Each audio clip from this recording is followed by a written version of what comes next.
the hell is going to happen in 2025? We got a lot of movies, but I'm just wondering what's going to happen in real life. Aliens going to show up. We got Orange back in the White House. Who knows what's going to happen with that? They're eating the dogs. Oh, God. It's all going to be craziness that happens. But hey, like I said, the movies is what we got, guys. And I really want to just see as many movies as I possibly can. And when I put together this list, I mean, it's sadly, I mean, it's mainly franchise stuff. It's just sequels, franchise. I mean, that's the sad fact of the matter, is that's the case, because we already have full-on release dates. But I already know that when it comes to little gems that maybe didn't know about, are going to end up showing up on my best of list this time next year. So here we go, guys. It's what I'm looking forward to in 2025. Number 10. Should have been number 4, right? Well, it did make the list at least. But Fantastic Four First Steps, which I hate that fucking title. I think it's a dumb title, but hey, I mean, maybe it'll fit when we finally see it. We still haven't gotten a trailer, but I am looking forward to it. The family for Marvel, and I'm curious to see what they got, because I like the fact that it's taking place in like this, it's not in an era of like the 60s, but kind of like a futuristic retro kind of thing. I like that's going to be the case. I like Pedro Pascal. I like the cast. I think the cast is going to be okay, and I'm like, okay, let's see what happens. But Marvel Studios been a little wonky, but I think this is a movie that they really need to be like, okay, this needs to work, and we really need to nail Fantastic Four, because it's had Fantastic Four been a little rough. Number 9. Curious to see if people actually show up to this one. It's gonna be interesting, but Avatar: Fire and Ash. Yes. Really enjoyed the first Avatar, really enjoyed the second one. But again, it's one of those where it's like, it was interesting because of the gap in between those two, and the fact that people were like, when you show up to an Avatar movie, you're showing up to an experience that is happening 3D IMAX, and that's really what it is. I haven't watched Avatar, the second Avatar, Way of the Water. I haven't watched it again. I barely watched the first Avatar. It's just one of those where you go, God damn, James Cameron is just doing something special here. Where it's just like when you've watched it on your regular TV, you kind of lose something. So I'm kind of curious.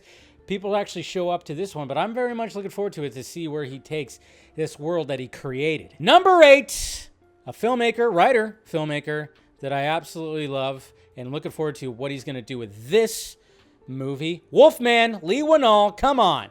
I'm very much looking forward to it, because I know Lee Winnall, and all the stuff he's written with, either with James Wan or he's done by himself, he just always does these like simple movies. And now that he's, what he did with Invisible Man was absolutely fantastic, modernizing that, and he's going to modernize Wolfman. And then of course, there's going to be some kind of crazy twist, because, he's not quite like M. Night Shyamalan. Well, M. Night Shyamalan has a different way of doing his twist. Lee Winnall just kind of goes like, oh, I'm gonna twist your fucking brain. Number 7, 28 years later. Yes. Curious to see where this franchise goes, because this is supposed to be the first of a new trilogy, apparently. So apparently they have a whole grand idea to continue on with this. And I enjoyed the first 2 movies, specifically the first one, because I remember when that came out, people were freaking out because they were like, what the goddamn zombies can run? And then of course you had Zack Snyder do Dawn of the Dead. It was like, yeah, we're gonna make them run too. So really turn the zombie genre like, oh shit, imagine if they actually ran full speed. That's scary. So I'm kind of curious to see where this goes, and of course how it ties to the previous one. So yeah. Number 6, Ballerina.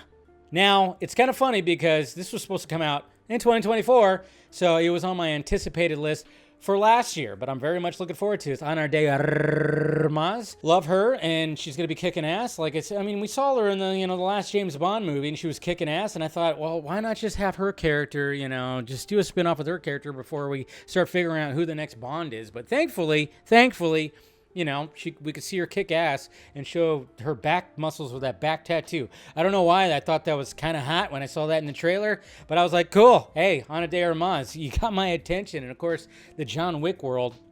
I love it. Number 5. I don't know why. This movie, I still haven't watched the last season of Cobra Kai, but Karate Kid Legends. I don't know why. I'm just like going, hey, there's something about that when, especially you saw the trailer, you saw the poster, it just seems like, okay, yeah, Cobra Kai, I'm enjoying it. I'm sure I'm going to enjoy the last season, but I'm kind of going like, yeah, but we're bringing Jackie Chan into the world, and Jackie Chan, Mr. Han, knows who Mr. Miyagi was. I don't know. I'm just really looking forward to this movie.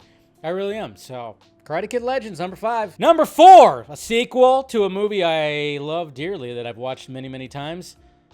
Nobody. That's right. Nobody 2. That's right.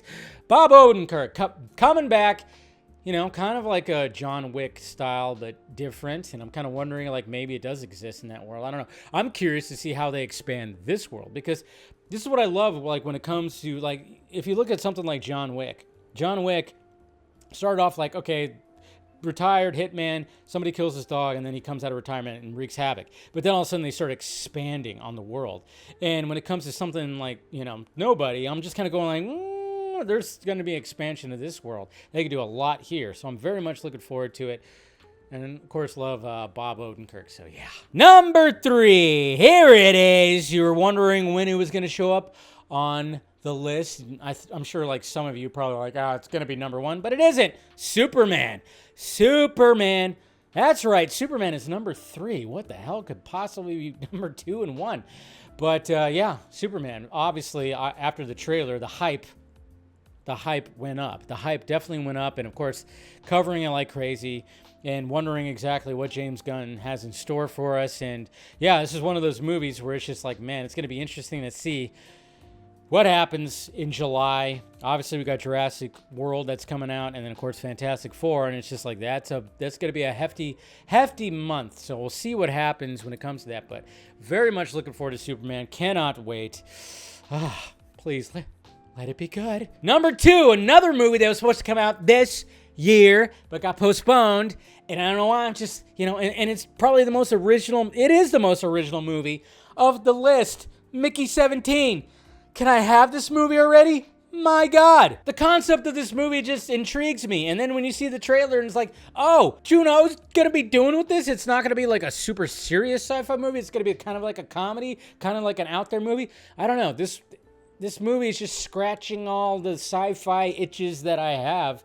And original, and Robert Pattinson's becoming one of my favorite actors working today, which I never would have thought back in the Twilight days. Holy shit, if I can go back in time and tell myself that, you're going to love Robert Pattinson, and guess what? He's Batman. And then finally, number 1. Number 1, guys, and you guys probably know what it is. If you've been following me for a bit, you guys know I love this franchise, and I can't wait for, well, it does have final in the name, and I wonder if it actually is going to be final. But yes, Mission Impossible: The Final Reckoning. Cannot wait for this. I mean, I've been, when it comes to Mission Impossible franchise with Tom Cruise, the first one I still love so much. It probably still is my favorite just because I watched it so much. But every one of them is just, there's not a, I don't care what anybody says about number 2. I will defend number 2, the John Woo Mission Impossible to the day I die. Okay, I don't care what anybody says, but this franchise never misses. It never misses, and of course with Christopher McQuarrie, it's still just awesome, and I can't wait to see what's going to be happening, because there's some callbacks all the way to Mission Impossible 1, Mission Impossible 2, hopefully, and I think Mission Impossible, it's going to be all of them. There's going to be callbacks, so I cannot wait for that. And there you go, guys. I mean, I try to put this list together, but I'm anticipating there's a lot more. I had like a list of like 25, and I had to condense it down to 10. So there's going to be a lot. There's a lot to look forward to 2025. We're going to have some fun. I'm going to do my best to watch even more movies than I watched this year. Maybe do multiple, you know. Sometimes movies come out 2 at a time in a week. I want to catch as much as I can in the movie theater. So there you go, guys. Give me your anticipated list, your top 10 anticipated list of 2025 down below. Hit that like, thumbs up, subscribe if you haven't already, follow me on all the sock meds that are provided down below, and yeah, let's have some fun in 2025. All right, talk to you later.